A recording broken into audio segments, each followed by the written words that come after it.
Today on a very special This Week in Startups, Joey Flores is here. He's the CEO of Earbits, fresh from the Ycombinator class. I think that's the class that got all the free money. Plus, the artist Annemarie Cullen is here. She's from the band Saucy Monky.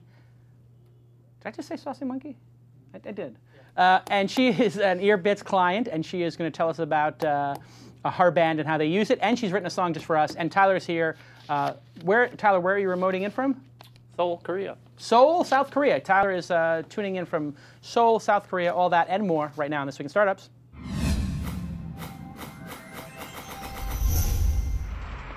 That's what it's all about, man. They said money is the root of all evil. But funny how it feeds my people. Yeah. We ain't gonna live like equals until we get the money, spend the money, and defeat you.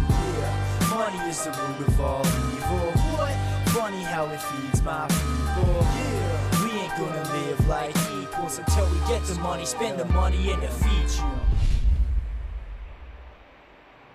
Hello, everybody. Hello. Tyler, can you hear me? I mean, the connection is perfect from Seoul. Seoul has incredible bandwidth. Did you test the bandwidth? What are you at? It's like 100 megabit or something? It's, it's like 100 meg line, yeah. But up and down, because the video it's the up that matters when you're doing web video. How what are you doing in Seoul? Is it the squeal? No, I'm helping them with their new campaign.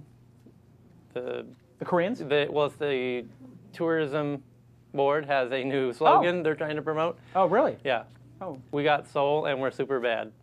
Wow. Their new summer marketing campaign. All right. Wow. So getting some consulting work, I see. Yes. That's fantastic.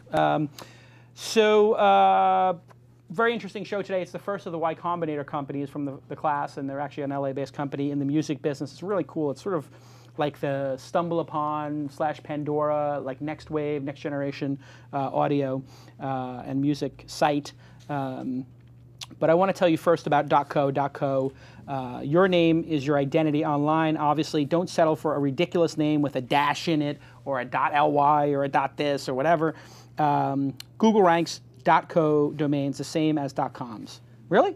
I believe that. And get a .co and create your own opportunity. I have a bunch of them. Tyler's got a bunch of them. And how many have they sold? I think they're still under 1 million domains sold, which means I think they sell about 1 million .coms a week. So you can imagine there's nothing left, nothing. But you can get a .co. You can get a relatively good .co in just 5 minutes. Let alone if you do a little research. I mean, you'll get something fantastic if you do an hour of research or half hour. So when you're going to go start your company, go check out the .co. It's a very professional looking domain, in my opinion. So go create your own opportunity at .co. Thank you to .co for being on the program. With me today, Joey Flores is the CEO and founder of Earbits. He previously worked with Experian and Lower My Bills, he built this company because of his frustration with marketing his band, and was accepted into the Ycombinator class. Welcome to the program, Joey. Thank you. How was Ycombinator this year? Awesome. Yeah? Yeah. And he's actually brought with him an artist. Annemarie Cullen is here. She is from the band Saucy Monky. And you're going to sing a song for us at some point during the program. And you're a client of this gentleman's product. So tell me, what is the product? I'm going to pull it up on the screen while you talk. So tell me, what are we looking at here when you go to the... I've logged in with Facebook, obviously, already. So what are people seeing? It's basically it's from a consumer side, should be somewhat similar to Pandora in terms of the fact that, it's a streaming channel of music that we think that you'll like based on, right now genres, but in the future maybe based on some other criteria like, your favorites or things like that. And then, but the difference being is that because we work directly with the artists, we're a little more flexible in how we can use the content. You can skip around as much as you like. You can bookmark certain songs. You can share them to a friend. They can come back and listen to that song. But as an example, the real power of it is as a promotional tool for the bands. Before you can share it, you have to become a fan of that band on Facebook. So we generate a lot of fans for people, and that's just one thing that we do for bands. And I see this band here has 500 folks following them, and also beautiful art. What was the inspiration for that? About Me, or? About Me, and there was a music site called The 61 that did a really good job in terms of that, and we took some inspiration from them and wanted a really clean interface that makes you kind of connect very visually with the artist right away. And I see a lot of information about the band here, and also some friends I can share the song with. How much of this experience is about sort of the information around the band, and how important is that to the experience? It's all about the band, pretty much. But I mean, how important is that to the listening experience in your mind?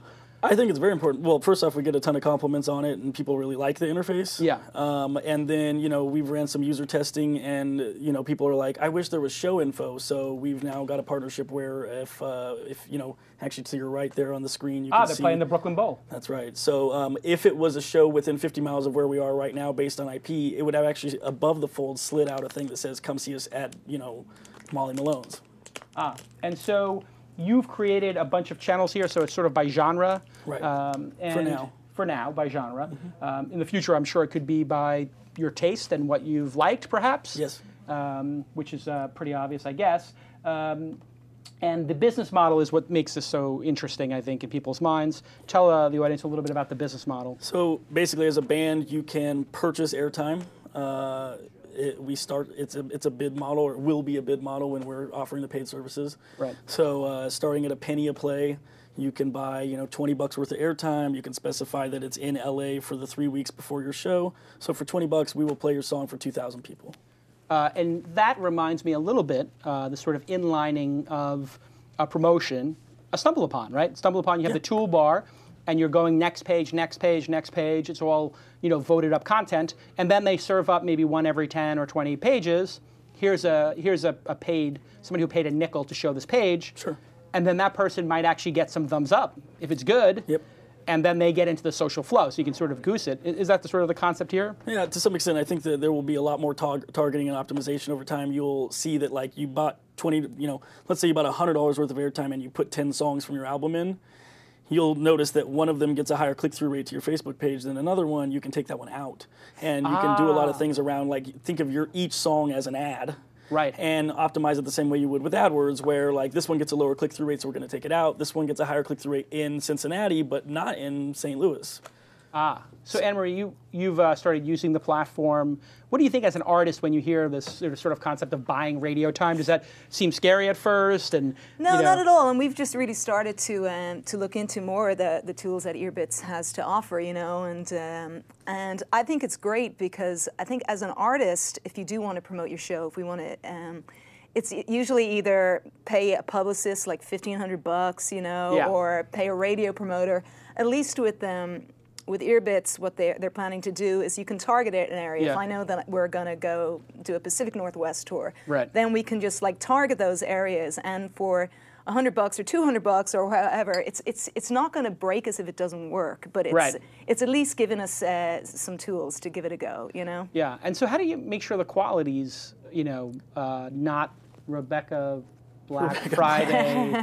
Although now I guess I can't say that because she's got 100 million views. But to that point, she's only been played on mainstream radio 12 times. Interesting. So, and there was an interesting piece in Digital Music News where he interviewed a guy who does programming for a major radio or record label, radio station, and asked why she had only been played 12 times across the nation in that weekend when she exploded. And he says she's not going to get airtime unless a label backs her. So it does not matter what consumers want, really. If a label is not pushing you, you won't get played. I heard you just got signed to Universal Republic. Yeah.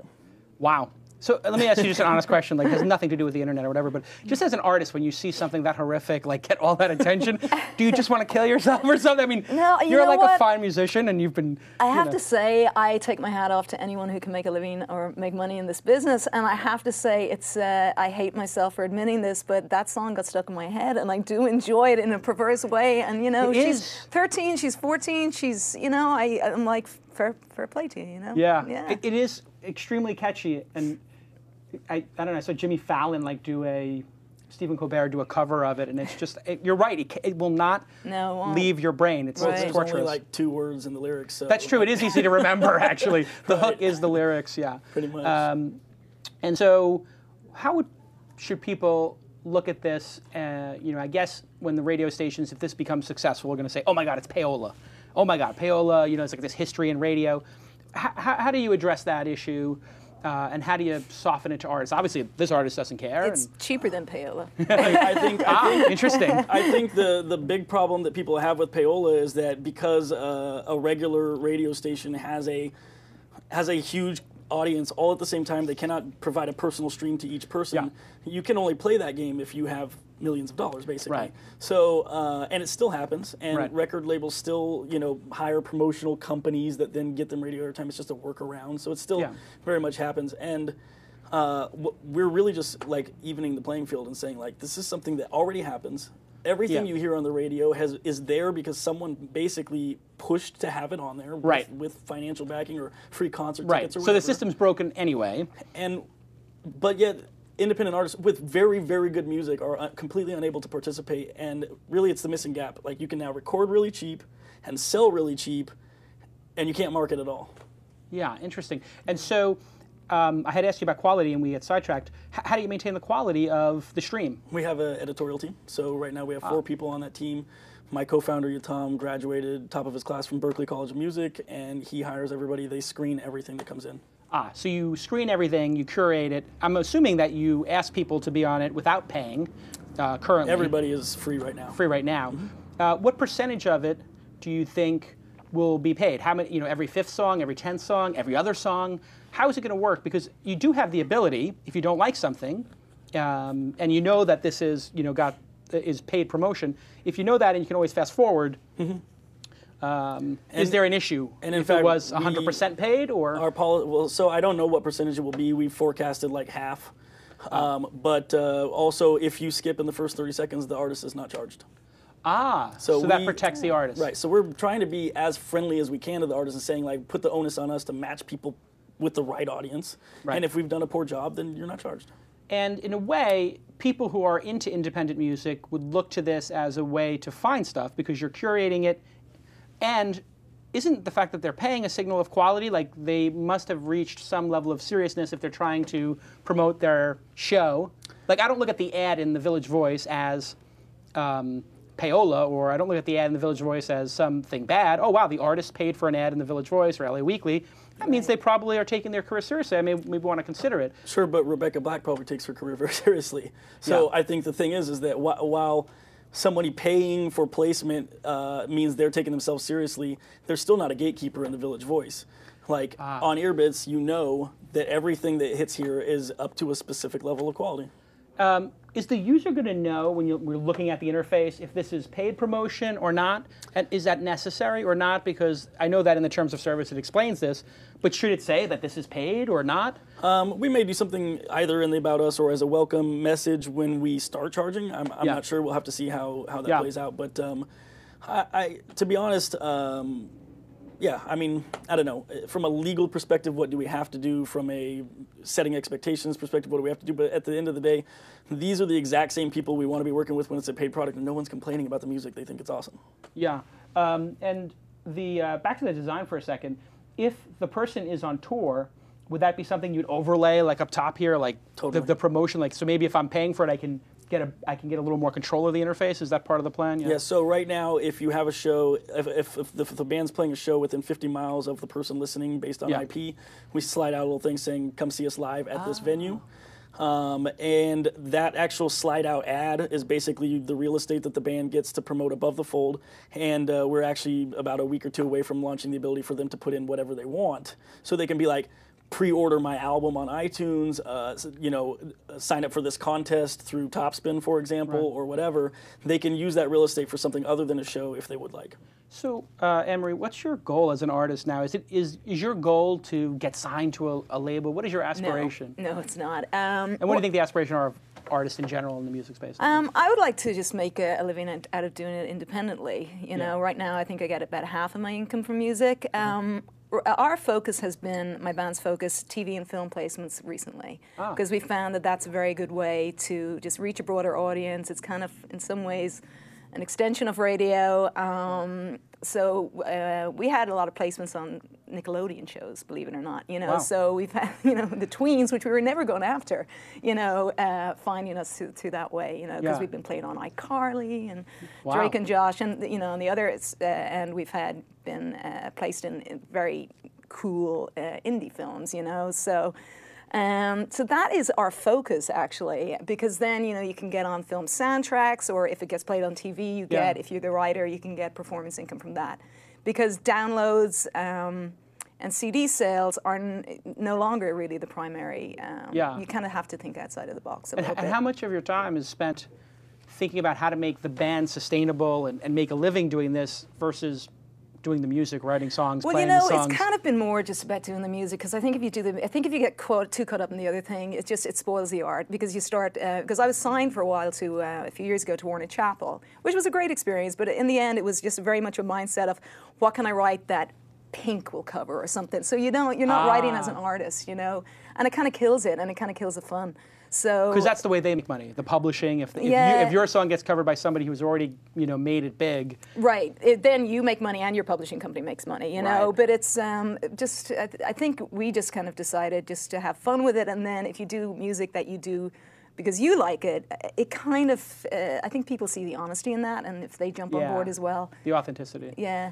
And how close are artists today to their fans? I mean, you have Twitter and Facebook and Topspin. Right. We had Ian Rogers on the program. I think you saw the program. Yeah. I mean, it seems like it's changed. I mean, it used to be you'd see your fans, I guess, when they came to the show, but right. Or maybe after the show, depending. Right. Yeah. Now it seems like it's a nonstop. It's a nonstop, and I guess arguably maybe it's too much. I mean, personally, I'm just like when Twitter came on board, I was like, oh no, something else to update. You know what I mean? From Facebook to MySpace. I think it's very important. I think my band need to actually utilize more of that. We get a little bit social lazy. Stuff. Yeah, and just I think some people are very good at it. But conversely, then I was looking at an interview with Stevie Nicks, though, and she was aghast about it all. She was like, "There's no mystery anymore." You know what I mean? You just and I think there's. I think there's a wisdom in that as well, but I think the horse has already left the stable, you know what I mean? You can't lock it up. This is the way it is now, Hey, let's play a little bit of your video. You want to set it up a little bit? Yeah, it's a video. I realized that videos were very important, and video editors were very expensive, so we learned how to do it ourselves. So. Oh, really? Yeah, so you made the video yourself? We made it, and edited it. I got Final Cut Pro, went to Santa Monica College, learned how to do it, and here it is. Oh. Have it. What you wish for could appear, and if you forget what you're after and you lose the fear. No one's here anymore. No one's here anymore. Disappear a little more. No one's here. Dropkick suicide.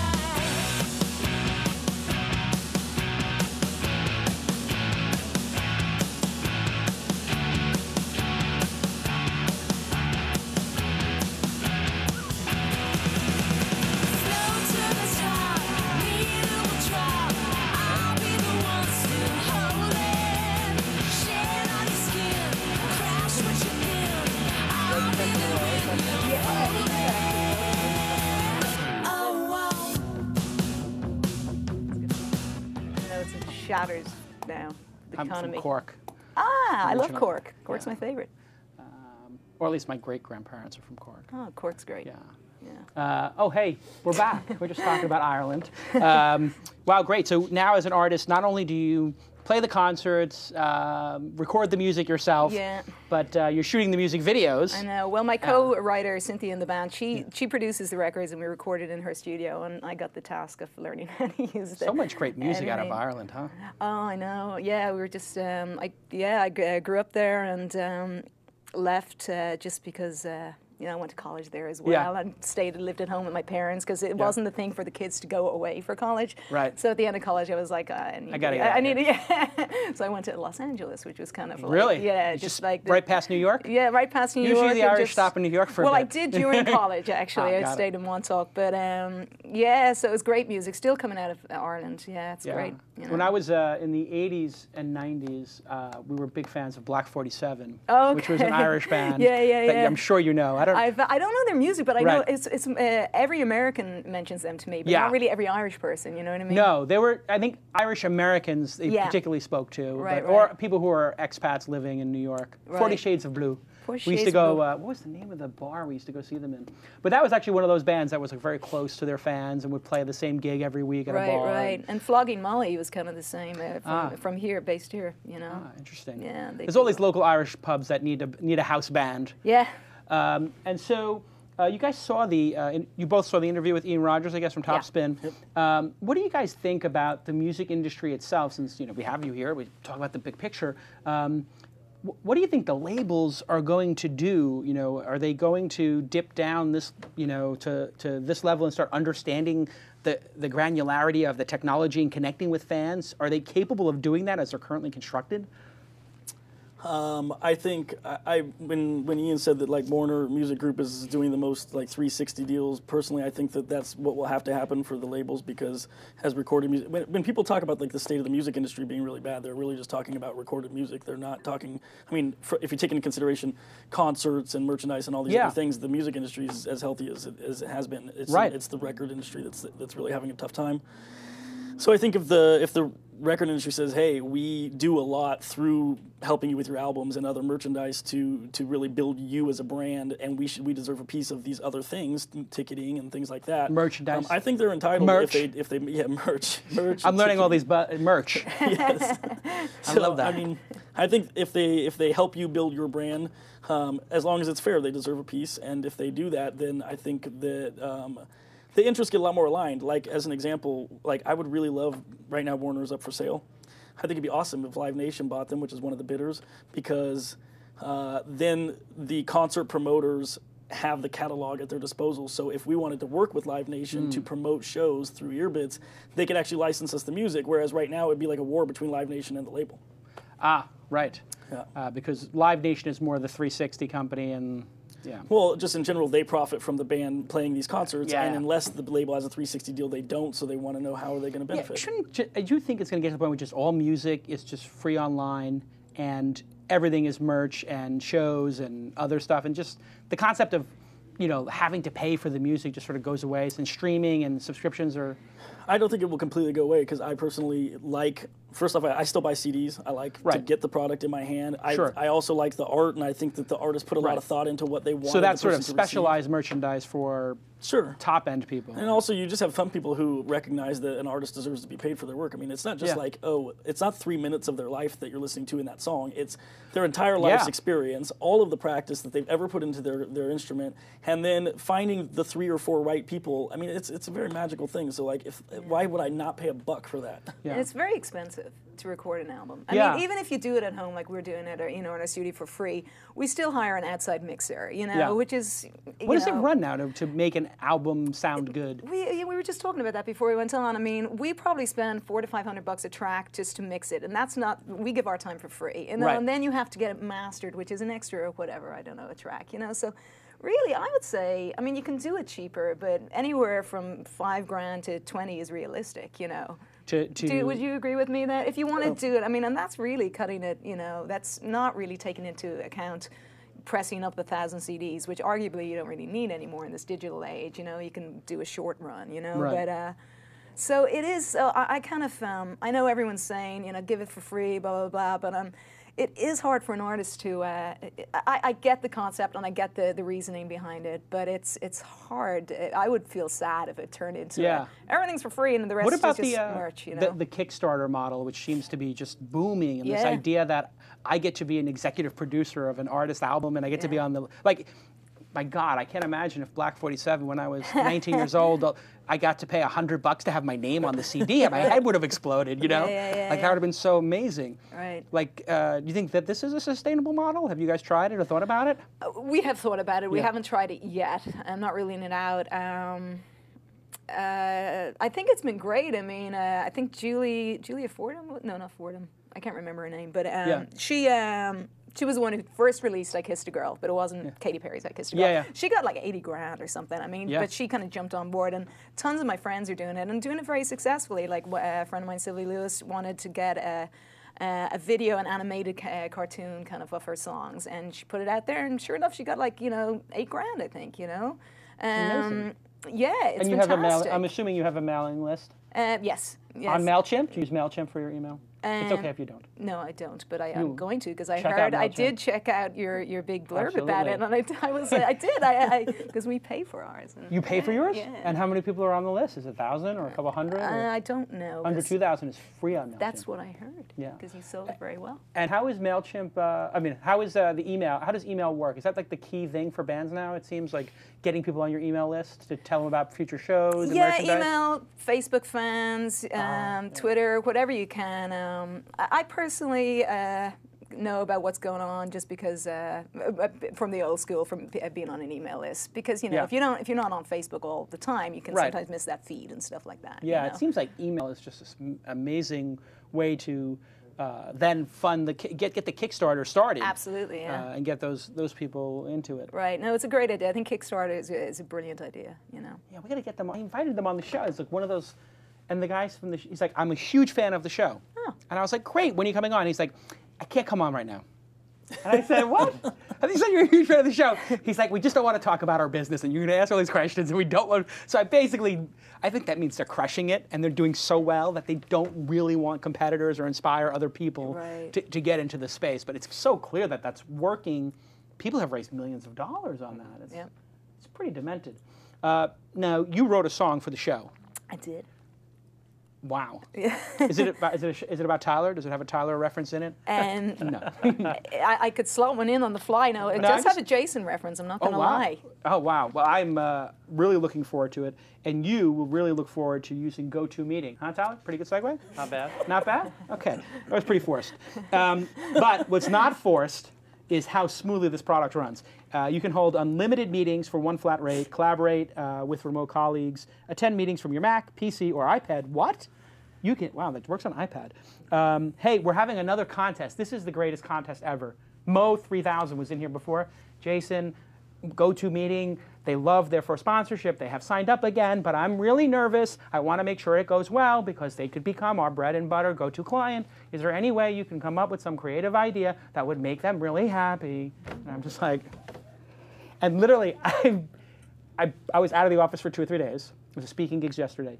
I'm walking through the office. He followed me for 45 minutes around the office. I've had 5 conversations with Mo. I had a 5-second conversation with the president of Mahalo. I had like 20 things I need to talk about, really important things. Mo followed me around for 45 minutes, and we came up with the greatest contest idea ever. And this is literally the greatest contest idea ever. If you sign up for GoToMeeting and use the promo code START, as in startups, use the promo code START, send your registration to contest at This Week In. And when you send your registration in, we're going to pick somebody at random, and then we're going to give them a half-hour GoToMeeting with none other than Squeal CEO Tyler Crowley and angel investor Mahalo CEO Jason Calacanis. Yes, that's right. You're going to do a half-hour meeting with us in which we're going to talk about your business or your career or whatever the hell you want to talk about. We're then going to, and if it's your business, we'll just talk about how to make it better and how to raise money. Maybe you pitch us and show us your deck, and we just talk about you, a half hour of you on GoToMeeting. If you sign up for GoToMeeting with the promo code START and send your receipt to contest at This Week in Startups. Well, then, this is part 2, if you approve, we will release that video to the This Week in Startups audience, which basically means you get a half-hour show about yourself. Can you imagine how amazing this would be for Squeal? You're thinking of leaving This Week in Startups so that you can apply for this. Imagine if you talked about, but imagine the value of talking about like your business and brainstorming for half an hour and then releasing it to the audience. What an amazing contest and what an amazing company. Thank you at GoToMeeting for sponsoring This Week in Startups.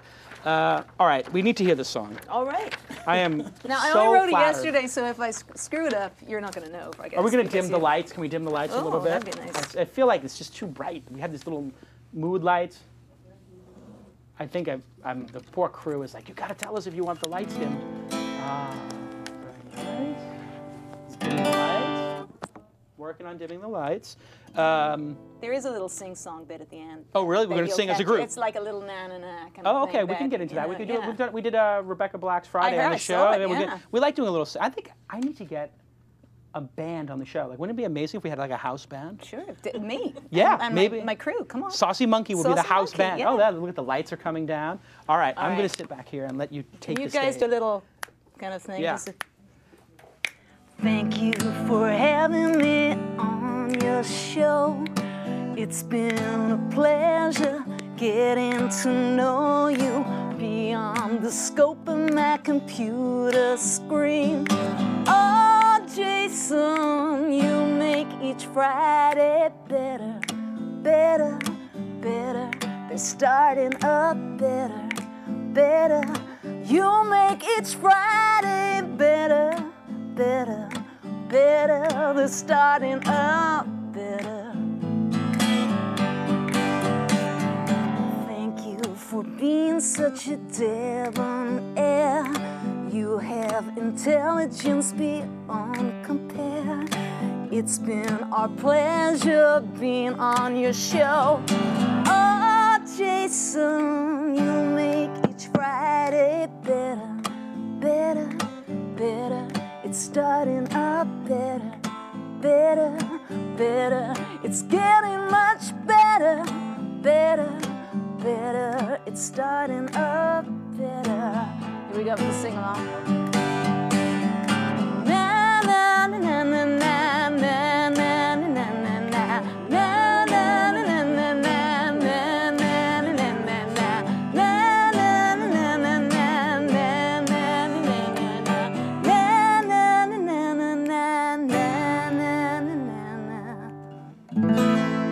Wow. Holy cow.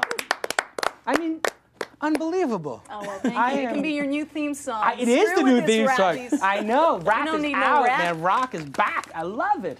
Wow, I'm so flattered. That was beautiful. Oh, thank you. And what a great voice. Like, when are you playing next? I need to go to your show. When's the next show? It's tonight, except I think this air.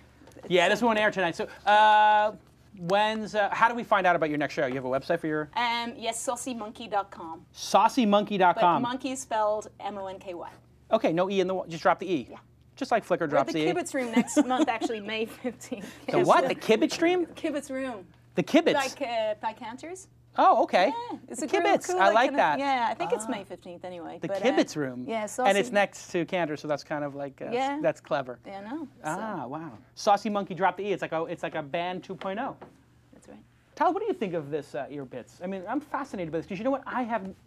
Listen, I don't have a ton of time. Like, I want to be introduced to new music, and you have such a beautiful voice and the guitar and everything. Like, I would never have discovered you. It's like so hard for me because I'm busy. I guess there's a lot of people like that.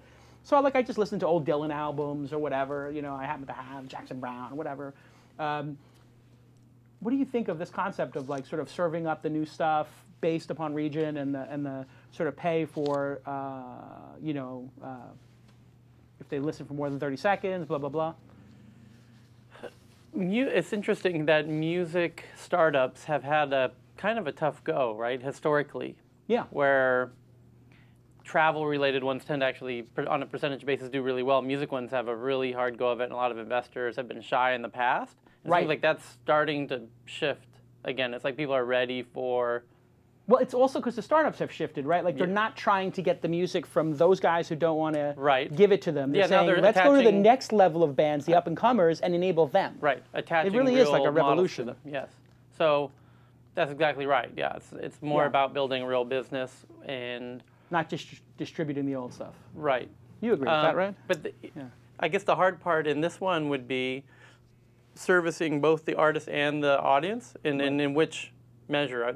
It feels more like it's built for the artist, Right. but it has to be a win-win for both sides, right? For both Yeah, pieces to work. So I think if you think about it from like the Google AdWords perspective, Yeah. like we would never play a song for somebody that they were not going to like. So basically what happens is we say, okay, here's 10,000 songs in the rock category. You said you like this kind of rock or whatever, so that narrows it down to 5,000. Of those 5,000, based on other behavioral data, we have like stack ranked them. And then of the top 10% of the best songs that match your preferences, then the fact that they're paying comes into play. So we would never like say, oh, this person is willing to pay $5 every time we play their song, so let's just put Rebecca Black in your channel, even though you like metal. And there's a frequency cap, I'm assuming. Absolutely. Yeah. I mean, although, and that's one thing we'll have to watch, and while we're not charging is the time that we're gathering that kind of data is like, how many times does it take to play something for somebody before maybe they click the thumbs up or they actually click on, something about the artist or scroll down or whatever it is. What I love about this is that it's such a beautiful interface, and I get to learn new bands. I mean, I think that it's sort of like Pandora for bands you know, and Earbits for bands that you should know. I mean, it's almost the way I would look at it. Like, Totally. This But is we where, have a lot of mainstream bands on here. I mean, we have Billie Holiday. Wow, very nice. And so how do you get that? You have to pay for streaming them? Is that the idea? We have a licensing agreement directly with their label. Got it. So why not put, you know, 2 established artists for every 1 new paying We could artist? absolutely do that. Yeah. So you're figuring it out. Yeah, I mean, we're absolutely not opposed to that. The easy play for us right now is to work with people who want to be with us. Right. And then at some point, if we feel like, you know, we're not getting the... I mean, Pandora, people listen to Pandora 11 hours a month on average. And right now, our average is 8. So I'm pretty happy with that. Yeah, I think that the interface is the key to this. People love the Pandora interface. They love seeing the album cover. They love voting and going to the next one. And the idea of like the sort of database. And that you have that same thing, but except a much better interface. Yep. There's You can something thank about Y this. Combinator for that. That's what. Is that really what the That's what expect- happens when you come out of that place. I think. I mean, obviously it was our team that worked on that, but Gary Tan helped us find designers. We actually hired 4 designers to take a crack at it, and then we picked the one we liked. And A bake-off. yeah, pretty much. Ah. Yeah. Gary Tan of Posterous, an Yes. early, great site that I use. I love Posterous. And so when you hire 4 designers to do this, will you pay them each a grand We or told 2 them each? they each had 5 hours to do their best shot at this page actually, and then we took pieces. We paid them all. Took pieces of each ones that we liked, gave them to the guy who was local and he's been awesome. His name's Nick. We basically gave him pointers based on everything we liked from the different designers and said, this is what we want, and this is what he came up with. And is it a little competitive in Y Combinator? Like you see other people showing stuff, and you're just like, damn, that looks so hot. I got to beat that. Pretty much. You don't see that much until pretty much the end of the program, and then on demo day rehearsal, you're like, oh, crap. These guys are amazing. Or like, you know, these guys have 100,000 users. They just launched 3 weeks ago. I mean, it's crazy. It's just an amazing, talented group of people. Totally. Now, you're over 30? I'm 33. So is it mostly 22-year-olds? It's much in the early to mid-20s. The youngest ones this batch were, I believe, 17 and 19. And they got it because they had already sold a company before. Yeah, the 17-year-old sold one in junior high school. Yeah. Yeah, but it was a pouring company, so we don't like to talk about it. So were you the oldest guy there? Well, my co-founder's 34, and I don't know if he's the oldest, but we're close. Yeah. Yeah. Did it impact the experience at all, or?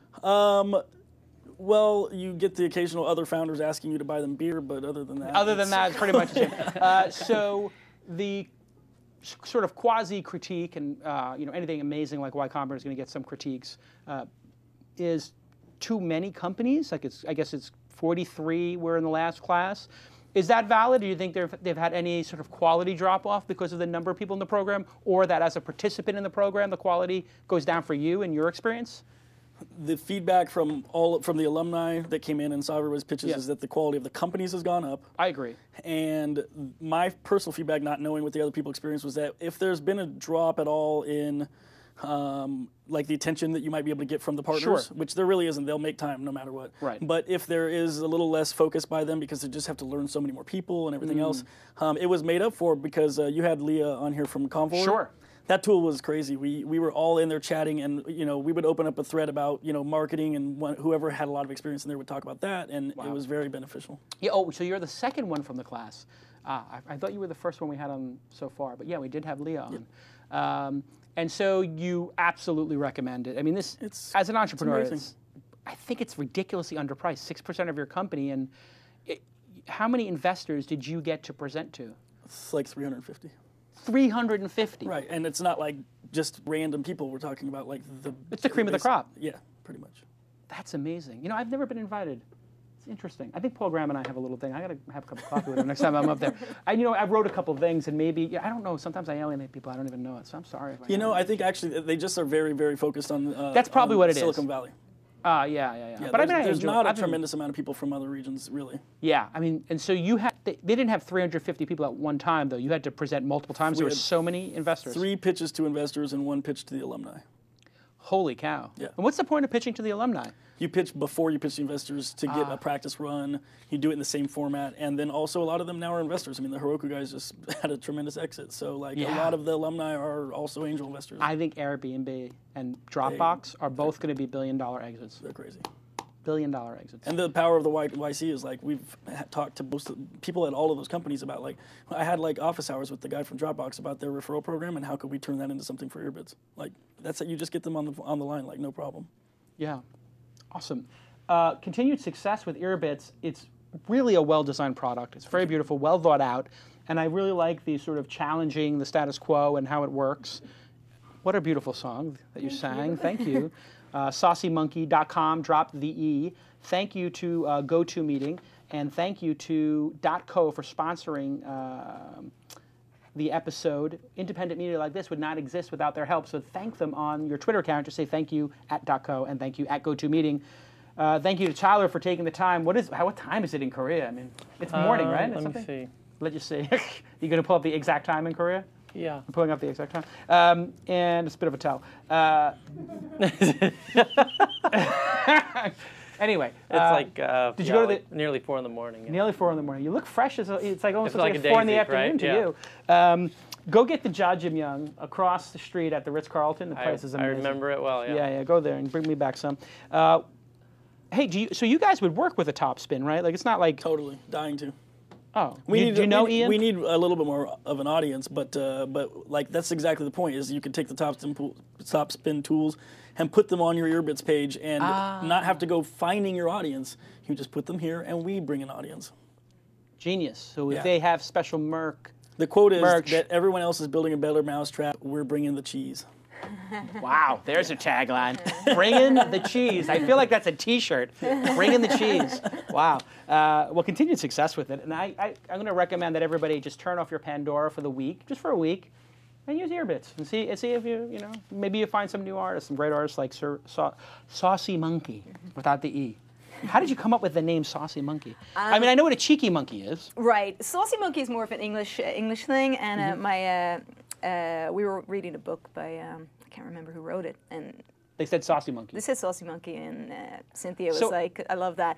And in retrospect, I don't know if it gives a perfect description of our music, because we're quite a serious band, but it's fun, and we didn't want to take ourselves too seriously. Well, you know what it is? It's like when you have something that's visual like that, it's going to make people remember it really easy. Well, that's true, and we took out the E because at that time we couldn't get the domain name, and I remember Derek Sivers from CD Baby said, if you can't get the domain name, change your band name. So we I like it. We just dropped the E. So drop the E. It's fine. And in the merch, I mean, I'm very deep in the music business for many years, in the merch industry, in the merch. It sounds crazy, but you should make hot sriracha kind of sauce, just with the monkey on it. All right. And you should just sell that at the events. Be like, because you could sell T-shirts and you could sell hot sauce. All right. Cheeky monkey is like somebody who sort of teases or makes fun of or has being cute. Being cute. But Saucy in a little monkey bit of is just a little saucier than the cheeky little monkey. saucier than the cheeky monkey. So a cheeky monkey still has the elements of the cheeky monkey. Yeah, but so they would be complementary in a way. They would. Oh, interesting. I think we just had a moment over here. Maybe it was a song. I don't know. We'll see you all next time on This Week in Startups. That's what it's all about, man. They said money is the root of all evil. What? Funny how it feeds my people. Yeah. We ain't gonna live like equals until we get the money, spend the money, and defeat you. Yeah. Money is the root of all evil. What? Funny how it feeds my people. Yeah. We ain't gonna live like equals until we get the money, spend the money, and defeat you.